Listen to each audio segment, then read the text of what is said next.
नमस्कार, news state Madhya Pradesh Chhattisgarh में आपका स्वागत है। मैं हूं आपके साथ लोकेंद्र त्यागी। आपके मुद्दे में अब बात छत्तीसगढ़ की, जहां पर सिलगेर घटना की जांच के लिए बनाई गई कमेटी ने मुख्यमंत्री भूपेश बघेल को अपनी रिपोर्ट सौंप दी है। रिपोर्ट सौंपने के बाद कमेटी के अध्यक्ष और बस्तर सांसद दीपक बैज ने कहा कि ग्रामीणों से बिंदुवार चर्चा हुई है, कई मांगों पर तत्काल सहमति बन गई है, लेकिन कुछ बिंदुओं पर शासन स्तर पर निर्णय होना है। लेकिन घटना के बाद और रिपोर्ट के बीच कई सवाल हैं। मसलन सिलगेर कैंप के विरोध के मायने क्या हैं? ग्रामीणों की सुरक्षा के लिए कैंप, तो फिर विरोध क्यों हो रहा है? क्या नक्सलियों के दबाव में है ग्रामीण? सवाल यह भी है कि सिलगेर मामले में सरकार को मांगे मानने में दिक्कत क्या है? इन तमाम बिंदुओं पर आज चर्चा करेंगे। कुछ खास मेहमान भी हमारे साथ जुड़ेंगे, लेकिन उससे पहले आज की रिपोर्ट आप देखिए। छत्तीसगढ़ के सिलगेर फायरिंग मामले में जांच पूरी हो चुकी है। दीपक बैज की अध्यक्षता में बनी 9 सदस्यीय जांच समिति ने अपनी रिपोर्ट सीएम को सौंप दी है। रिपोर्ट सौंपने के बाद दीपक बैज ने साफ किया है कि घटना में 3 ग्रामीणों की मौत हुई है, जिसकी निष्पक्ष जांच की जाएगी। लोगों ने 8 बिंदुओं पर माननीय सीएम साहब को अपनी प्रतिवेदन सौंपा है। जो ग्रामीणों की मांग थी, जो डायरेक्ट हमारी चर्चा हुई, उन बिंदुओं को सौंपा है। बाकी काम तो सरकार को तय करना है। जैसे क्या क्या बिंदु हैं उसमें? देखिए, कुछ पॉइंट्स है, जैसे कि ये कि हमारे 3 ग्रामीणों की जो 3 लोग मृत्यु हुई, उनकी स्मारक को ना तोड़ा जाए। हम लोगों ने कहा भाई बिल्कुल छेड़छाड़ नहीं होगा, आपका स्मारक सुरक्षित रहेगी। आंदोलन खत्म होगा तो फिर हमारे ऊपर कार्रवाई ना हो। आप लिस्ट दे दीजिए, सूची दे दीजिए कि थाने में परीक्षण कराएंगे, कहीं पहले आपका प्रकरण तो नहीं है, बिल्कुल नहीं है तो नहीं होगी। फिर उस प्रकरण का जांच कराएं, बिल्कुल जांच होगी। फिर कैंप हटाओ, भाई कैंप हटाने वाली मामले ये तो राज्य शासन और केंद्र सरकार को लेना है। तो लेकिन हम लोग आपकी बात को हम पहुँचाएंगे। हम लोग ये सब बातों को माननीय सीएम साहब को लेके आए। देखिए, कोई जांच बिंदु नहीं है, वो तो जो वो लोग सुझाव दिए हैं उसको लेकर के इन्होंने प्रस्तुत किया है, और वो भी जाने के मनसा में थे नहीं, जाने के मना स्थिति में थे नहीं। ये तो भारतीय जनता पार्टी वहाँ गए और उसके बाद लोगों के जुबान पर ये रही कि जब भाजपा के लोग आ सकते हैं तो कांग्रेस के क्यों नहीं आ रहे हैं। इसके कारण ये लोग गए हैं, और जो गए हैं तो इनको वहीं पर उनको आश्वस्त करके कुछ घोषणा करके, क्योंकि सरकार की तरफ से प्रतिनिधिमंडल गए, और यदि सरकार की तरफ से प्रतिनिधिमंडल गए तो उनको कुछ न कुछ वहाँ घोषणा करके तय करके आने की आवश्यकता थी। अब देखते हैं कि आगे क्या होने वाला है और कहाँ तक सरकार आगे बढ़ रही है, कहाँ पीछे हट रही है, ये आने वाले समय ही बताएगा। अब ये भी समझिए कि पूरा मामला है क्या। दरअसल 17 मई को सुकमा जिले के सिलगेर में ग्रामीण सीआरपीएफ कैंप का विरोध दर्ज कराने के लिए पहुंचे थे। विरोध के दौरान सुरक्षा बलों की तरफ से फायरिंग होने का आरोप लगाया गया है। आरोप है कि फायरिंग में 3 ग्रामीणों की मौत हुई थी। पुलिस ने तीनों मृतकों की शिनाख्त नक्सली के रूप में की थी। इसके बाद सिलगेर में विरोध और बढ़ गया, जिसके बाद सांसद दीपक बैज की अध्यक्षता में कांग्रेस ने जांच कमेटी बनाई थी। सरकार मामले को सुलझाने में जुटी हुई है, लेकिन इस घटना को लेकर कई सवाल हैं। सिलगौर कैंप के विरोध के मायने क्या हैं? ग्रामीणों की सुरक्षा के लिए कैंप, तो फिर विरोध क्यों? क्या नक्सलियों के दबाव में है ग्रामीण? सिलगेर मामले में सरकार को मांगे मानने में क्या दिक्कत है? बहरहाल सिलगेर कैंप से नक्सलियों पर नकेल कसना तो तय है। इससे ग्रामीणों को ही सहूलियत होगी, विकास के रास्ते खुलेंगे। बावजूद इसके विरोध जारी है। रायपुर से आदित्य नामदेव के साथ टीम न्यूज स्टेट। देखिए, बड़ा संवेदनशील ये मामला है, और इसीलिए आज हमने जो गेस्ट बुलाए हैं वो भी जो इस मामले से सीधे जुड़े हुए हैं, वो खुद हैं दीपक बैज, हमारे साथ सांसद जुड़ गए हैं, उनसे अब चर्चा करेंगे। बाबूलाल शर्मा जी वरिष्ठ पत्रकार हमारे साथ जुड़ गए हैं, जो कि इन मामलों को बहुत बेहतर समझते हैं, उनसे भी हम बातचीत करेंगे। दोनों का बहुत बहुत स्वागत है। दीपक बैज जी, सबसे पहले तो सवाल यही है कि शुरुआती तौर पर आपकी रिपोर्ट में क्या चीज़ें सामने आई हैं? क्या वहाँ पर जिस तरीके से इस पूरे मामले को ट्रीट किया गया कि ग्रामीणों की मौत हुई, उन्हें नक्सली बता दिया गया, क्या ये गलती हो गई जिसकी वजह से इतना बड़ा आंदोलन वहाँ पर खड़ा हो गया? ग्रामीणों को समझाने में हम नाकाम अभी तक हैं, हालांकि खबर आई है थोड़ी देर पहले कि शायद अब ये प्रदर्शन खत्म हो जाए। इस तरह का अपडेट आपके पास भी है क्या कुछ?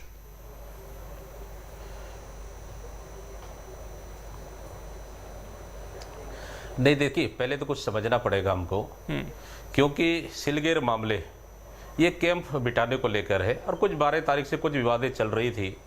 लेकिन किस परिस्थिति में फायरिंग हुई, किस परिस्थिति में घटना घटी, पहले किधर से गोली चली, फिर उसके बाद पुलिस से गोली चली, 3 लोग खत्म हो गए, ये जांच का विषय है। लेकिन हम लोग की जो टीम है, माननीय मुख्यमंत्री भूपेश बघेल जी ने, उनका मनसा है कि सरकार के प्रतिनिधि बन के जाए, सांसद और हमारे एमएलएस जाए, वहां के लोगों से बात करे, बात करने के बाद उनसे पूछे कि सत्यात्मक चर्चा करे कि इसकी समाधान कैसे हो सकती है और इसको क्या आगे रास्ता हो सकती है, क्या उनकी मांगे हैं, इस पर डिटेल हमारी हर बिंदुओं पर ग्रामीणों के प्रतिनिधियों से चर्चा हुई। चर्चा होने के बाद उन्होंने 8 बिंदुओं पर अपनी मांग रखी। तो निश्चित रूप से हम लोग प्रत्येक बिंदु पर डिटेल से चर्चा किए, हर बिंदुओं पे हम लोग उनको चर्चा किए और तथ्यात्मक बात किए और डायरेक्ट बात किए। तो वही रिपोर्ट हम लोग माननीय सीएम साहब को सौंपे हैं। और कुछ मामले ऐसे हैं 8 बिंदुओं में, जैसे ग्रामीणों का कहना है कैंप हटाओ, क्या कैंप हटाना ही समाधान हो सकता है क्या? तो वो तो शासन, राज्य शासन और केंद्र शासन का मामला है। तो अब उनके पब्लिक की बात को हम लोगों ने, ग्रामीणों की बात को हम लोग माननीय सीएम साहब को, राज्य शासन को रख दें, बाकी निर्णय तो राज्य शासन को लेना है। एक चीज और इसमें कि ये कहा जा रहा है कि जो विरोध है इसमें पीछे से हो सकता है नक्सली हो, कुछ जो सरेंडर जिन लोगों ने किया है, कुछ रिपोर्ट्स हैं कि उन्होंने ये जानकारी दी है कि ग्रामीणों को धमकाया जा रहा है प्रदर्शन में जाने के लिए। हालांकि ग्रामीण कोरोना के भय में है वहाँ, लेकिन उसके बावजूद दबाव में उन्हें आना पड़ रहा है। तो इस तरह की कुछ जानकारियाँ आप लोगों की जब टीम वहाँ पर गई, आप लोगों को भी मिली। और अगर दोनों तरफ से घिरे हुए हैं ग्रामीण, क्योंकि इधर कोरोना है, उधर नक्सलियों का डर है, इधर बातचीत भी करनी है, तो सर सॉल्यूशन कैसे निकलेगा? ये तो भोले भाले, ऐसा लग रहा है ग्रामीण बीच में फंस गए हैं नक्सलियों और प्रशासन के।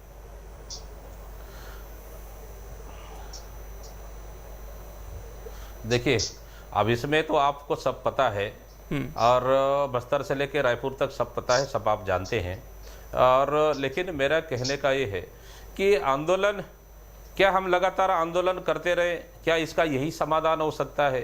आंदोलन करने का अभी मैं समझता हूं अनुकूल समय नहीं है ग्रामीणों के लिए, क्योंकि उनको सरकार तक अपनी बातें पहुंचाना है। हम लोग के माध्यम से पहुंचाए, सरकार वहां तक गई, बात की। आप देखेंगे पिछले ये पहली बार ऐसा स्थिति हो रही है कि सरकार के प्रतिनिधि डायरेक्ट जनता के बीच में जाके बात करें, नहीं तो किसी भी सरकार में ऐसा संभव नहीं होता है, प्रशासन बात करती है।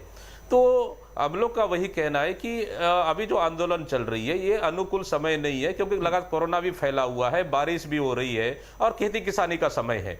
तो पब्लिक को निश्चित रूप से आंदोलन समाप्त कर घर वापस जाना चाहिए। उन्हें उस बहस से भी निकालना पड़ेगा कि सरकार की खबर है, प्रतिनिधि बना के भेजिए। और हम लोग दीपक जी, रजनीश जी भी हमारे साथ जुड़ गए हैं। रजनीश जी, आपका स्वागत है। रूप से हम वही कह रहे हैं। मेरा एक सवाल है सर, हम लोग समाधान, दीपक जी मेरा सवाल ये है कि अगर वो भय वाली बात है, हम लोग समाधान, हाँ, अगर वो भय वाली बात है तो उसको अगर हम दूर कर देंगे, ग्रामीणों की सुरक्षा वहां पर ले लेंगे, तो शायद हो सकता है प्रदर्शन खत्म हो जाए, अगर इस बात में सच्चाई है कि पीछे से नक्सलियों का दबाव है ग्रामीणों पर।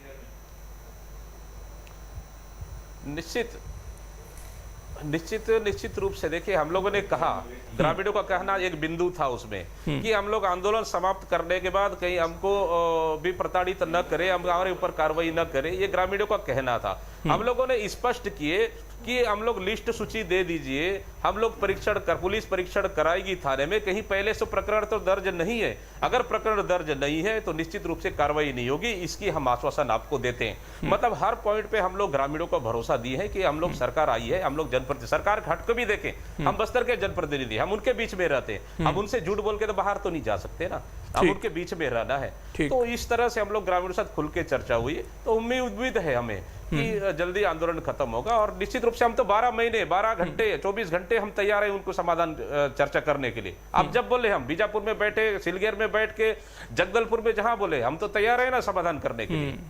ठीक, बाबूलाल शर्मा जी, ये जो पूरा एरिया है सर, ये हम सबको पता है कि प्रशासन की पहुंच, अगर ये कैंप बनेगा तो बहुत आसान हो जाएगी आने वाले ये जो नक्सलियों का गढ़ है।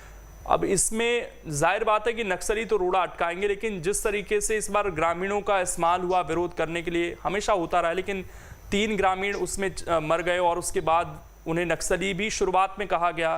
तो ये क्या पूरी परिस्थिति समझने में, टैकल करने में कुछ गलती हुई? इस आंदोलन को आप किस तरीके से देखते हैं? क्या इसमें बेहतर किया जा सकता है? देखिए, सुकमा, बीजापुर, दंतेवाड़ा, नारायणपुर, ये सारे जो है, इसको हम लोग नक्सलगढ़ कहते हैं। यहाँ नक्सलियों का बहुत जबरदस्त प्रभाव है। गांव ग्रामीण क्षेत्रों में तो बहुत ही ज्यादा जबरदस्त प्रभाव है। तो ऐसे आंदोलन हो रहा है, ये कोई बड़ी बात हमारी समझ में नहीं आती। ये आंदोलन जो है निश्चित रूप से इसके पीछे नक्सली होंगे। और सबसे बड़ी बात मैं आपको बताता हूँ कि किसी के चेहरे पे नहीं लिखा है कि वो नक्सली है या वो ग्रामीण है। वो वहां पर एक विचित्र स्थिति होती है नक्सलगढ़ में कि समझ नहीं पाते कि कौन ग्रामीण है और कौन नक्सली है। नक्सली बंदूक रखते हैं और अचानक अगर कोई बात ऐसी आ जाती है तो बंदूक को छुपा देते हैं और ग्रामीण बन के बैठ जाते हैं। पहली तो सबसे बड़ी जो तकलीफ वहां होती है वो ये है। दूसरी चीज है, बिल्कुल सही कहा दीपक बैज जी ने कि जो गोली कांड हुआ है इसमें 3 लोग मारे गए हैं, पुलिस का कहना है वो नक्सली है, लोगों का कहना है वो ग्रामीण है। तो वो वास्तव में जांच का विषय है, उसमें बड़ी जांच होनी चाहिए और उसको स्पष्ट कर लेना चाहिए। तीसरी चीज है, आंदोलन कर रहे हैं नक्सली ये ग्रामीण, तो वो ग्रामीण के पीछे है कौन लोग ये पता लगना चाहिए। और सबसे बड़ी बात मैं आपको कहूं, जो रविंद्र चौबे ने जो बयान दिया है कि हम सरकार में हैं, वहां की सुरक्षा हमारी जिम्मेदारी है, एक नहीं हम 6 चौकियां बनाएंगे अगर जरूरत होगी तो। और आज उन्होंने एक बहुत बड़ी बात कही है कि ये चौकी है ये तो बनेगी। क्यों बनेगी? क्योंकि वहां की सुरक्षा की जरूरत है। तो आप ये समझ लीजिए कि कांग्रेस ही इस बात को कह रही है और कहते हैं कांग्रेस से ज्यादा इस कैंप की जरूरत को कोई और नहीं समझ सकता। उसका उदाहरण भी देते हैं, प्रमाण भी देते हैं कि अगर ये कैंप पहले रमन सरकार में बन जाते तो झीरम हत्याकांड की घटना नहीं घटती जिसमें इनके कांग्रेस के सारे टॉप लीडर्स मारे गए थे, शहीद हो गए थे। ये जो बातें हैं सारी चीजें घूम फिर के जो है कांग्रेस की सरकार की एक बात को साबित करती है कि वो संकल्पित है कि उस क्षेत्र में निश्चित रूप से कैंप बनेंगे। अब सवाल आता है कि ग्रामीण कैसे मानेंगे। तो दीपक बैज जी की बातों से कुछ ऐसी बातें दिख रही है जिसमें ग्रामीण मान जाएंगे ऐसा लगता है। और जो चीज नक्सली मौत है या ग्रामीणों की मौत है, इसकी जांच जो है उसकी रिपोर्ट्स आ जाएंगी तो वो भी चीजें क्लियर हो जाएगी। वहां पर जनता जो है दो पाटन के बीच में साबुत बचा न कोई की स्थिति में पुलिस और नक्सलियों के बीच में पिसती रहती है, ये हम लोग शुरू से देख रहे हैं। तो इसलिए जो है ये प्रमाणित करना बहुत मुश्किल है कि वो जनता जाग गई है, जनता विरोध कर रही है। ये बहुत मुश्किल बात है कि ये प्रमाणित किया जा सके। निश्चित रूप से इसके पीछे नक्सली भी होंगे जो नहीं चाहते कि वहां कैंप बने, अन्यथा कैंप बनने से जनता को तो कोई नुकसान मुझे नजर नहीं आता। तो ऑप्शन क्या है अब यहाँ से सरकार के पास, कैसे इन लोगों को समझाया जाए? क्योंकि अगर कैंप की जो सबसे बड़ी मांग है उस पर वो अड़े रहे फिर तो सर ये लंबे समय तक प्रदर्शन चलेगा, क्योंकि कैंप हटाना तो कोई सॉल्यूशन है नहीं वहां से। देखिए निश्चित आप सही बोल रहे हैं, लेकिन कैंप नहीं बने या बने ये तो सरकार और केंद्र सरकार अपने निश्चित करेगी। निश्चित रूप से केंद्र सरकार भी इसके पीछे जरूर आएगी। क्यों आएगी? क्योंकि ये उसकी उनकी भी जिम्मेदारी है। नक्सल समस्या जो है वो पूरे देश की समस्या है, सिर्फ छत्तीसगढ़ की समस्या नहीं है, सिर्फ सुकमा की समस्या नहीं है, ये समस्या बड़ी है और ये दूसरे तरह की लड़ाई है। नक्सलियों का सोच ये है कि ये जो प्रजातंत्र हमारा मिला है हमको, ये असली प्रजातंत्र नहीं है और उनका सपना है कि 2040 में या 2050 में कोई उन्होंने तय किया है सीमा, उस समय तक हम जो है गोलियों के दम पर जो है लड़ते हुए जो है वो दिल्ली के सीट पर कब्जा कर लेंगे, प्रधानमंत्री माने सरकार पर कब्जा कर लेंगे। ये उनकी सोच है। अब इस सोच में कहाँ सहूलियत की बात आती है? वो तो लड़ेंगे और लड़ाएंगे, ये तय है। अब सवाल आता है सरकार किस तरह से इसको करती है। और रविंद्र चौबे ने बड़ी बात कही है, उसको तो आप समझिए कि अगर वहां कैंप हो गए होते रमन सरकार के दौरान में तो झीरम हत्याकांड नहीं होता। ये बहुत बड़ी बात उन्होंने कह दी। रजनीश सिंह जी, ये जो परिस्थितियां हैं ये आज की तारीख में बहुत सेंसिटिव हो गई हैं सर। वहां पर ग्रामीणों की सुरक्षा का भी ध्यान रखना है। यहाँ पर किसी के चेहरे पर लिखा नहीं है कि कौन नक्सली है कौन ग्रामीण है। वहां पर आपकी टीम भी वहां पर गई, आप लोग क्या लेकर आए वहां से जानकारी? क्या आपने सरकार के साथ उसे साझा करने की कोशिश की? क्या वहां सॉल्यूशन है? क्या परिस्थितियां हैं सर? देखिए लोकेन जी, ये बहुत ही सेंसिटिव मामला है निश्चित रूप से। और दुखद पहलू ये है कि एक तरफ पुलिस हो गई है और एक तरफ ग्रामीण हो गए, जबकि अभी वक्त ऐसा था कि ग्रामीणों को सहयोग भी जरूरी था, पुलिस प्रशासन की भी सहयोग जरूरी था, कैंप भी बिल्कुल वहाँ जरूरी है। और लेकिन कुछ शुरुआती चूक के कारण लगता है कि ये जो स्थितियाँ पैदा हुई, हम ग्राम सभा में यदि बात रख लेते, इसको खोलने का, कैंप खोलने का वहाँ पर बात रखते, तो शायद शुरुआत से ही 13 तारीख को ये कैंप खुला और 17 तारीख को दुखद घटना हुई। अभी उसके बारे में विस्तृत जांच रिपोर्ट में क्या बताए हैं या आगे जांच में क्या आएगी उसका, लेकिन ये बात तो तय है कि नक्सली कई प्रकार के हथकंडे अपनाएंगे और पूरा प्रयास करेंगे कि वहाँ किसी भी प्रकार से ये कैंप न खुले। अब रही बात सरकार की, भारतीय जनता पार्टी निश्चित रूप से 13 तारीख के बाद जब 17 तारीख को घटना होती है उसके बाद गई थी और उनको बहुत जानने तक, अंदर तक नहीं जाने दिया गया है, तर्रेम से वापस आ गई है और जो लोग वहाँ पर मिले उनसे जानकारी लिए हैं। और निश्चित ही जब सरकार, यदि अभी तो भारतीय जनता पार्टी या और सामाजिक संगठनों को जो कांग्रेस ने टीम बनाई उसमें शामिल नहीं किया था, यदि ये सरकार मांगेगी कि भाई आप लोग का क्या उसमें फीडबैक है तो देंगे, जो हमारे वरिष्ठ सदस्य लोग गए थे। लेकिन अभी जो स्थितियां हैं वो ये है कि माननीय दीपक बैद जी के अगुवाई में जो टीम गई थी, ये भी वहाँ पूरा अंदर तक नहीं जा पाई है जहाँ पर वो सब धरने पर ग्रामीण लोग बैठे हैं। ये भी यहीं से 10 किलोमीटर, लगभग 12 किलोमीटर दूर से चर्चा करके आए हैं और उनकी जो प्रमुख मांगे हैं उसमें इनकी क्या रिपोर्ट है और माननीय मुख्यमंत्री जी को उन्होंने क्या सौंपा है और मुख्यमंत्री जी उसमें क्या निर्णय लेते हैं, इस बात पर निर्भर है। लेकिन निश्चित रूप से ये जो गतिरोध है और जो स्थितियां हैं धीरे धीरे चिंताजनक हो रही है और इसको सरकार को पहले जो चूक हुई उसको न करते हुए अभी यथाशीघ्र इसमें उनसे बात करके और रास्ता निकाला जाए और वहाँ जो ग्रामीण इस पेंडेमिक समय में बैठे हुए हैं उनको अपना अपना घर वापस भेजा जाए।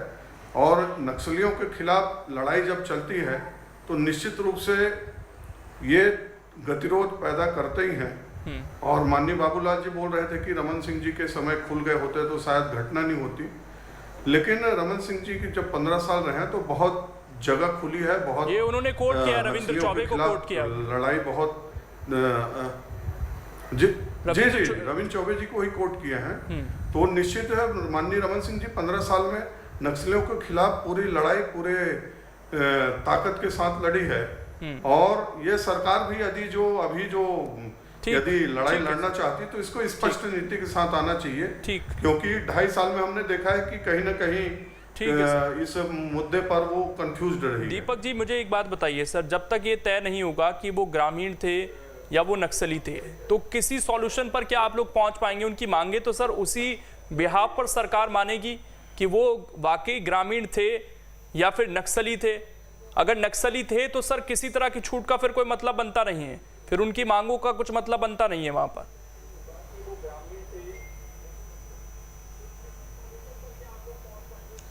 देखिए मैं आपको पहले कहा, अभी भी वही कह रहा हूं कि ये सब आप और मैं तय नहीं कर सकते, ये तो जांच के बाद तय होगा। मजिस्ट्रेट सरकार ने मजिस्ट्रियल जांच बिठाई है और मजिस्ट्रियल जांच में अधिकारी 2 बार घटनास्थल तक जाने का कोशिश की, पूरे रास्ते बाधित हैं और आंदोलनकारी वहां जाने नहीं दे रहे हैं। जब जांच पूरी होगी तो ही स्पष्ट कह पाएंगे कि वो ग्रामीण थे या नक्सली थे।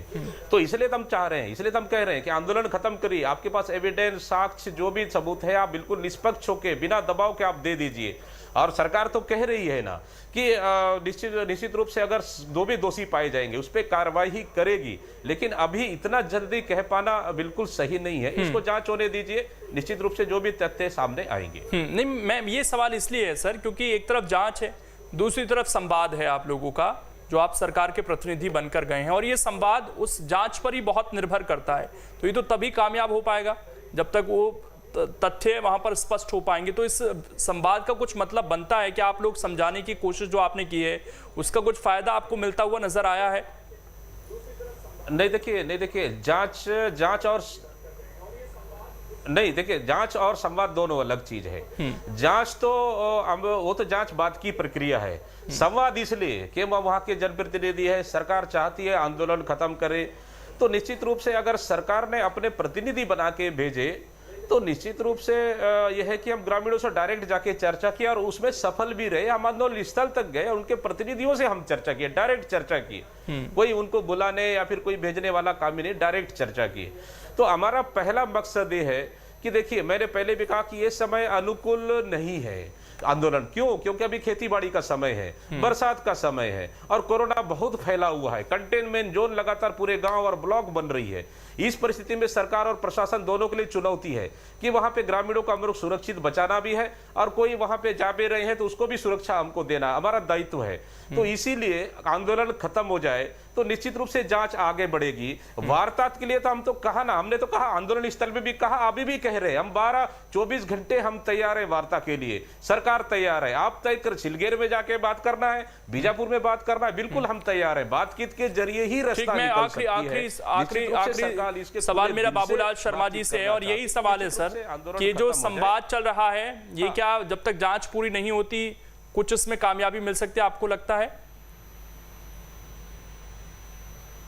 मुझसे सवाल है? जी जी शर्मा जी आपसे ही। क्या ये जो संवाद कर रही है सरकार, फिलहाल अपने जनप्रतिनिधि वहां पर भेजे हैं, क्योंकि अभी हमारे पास स्पष्ट चीजें हैं नहीं, तो हम संवाद किस बेसिस पे करेंगे वहां पर?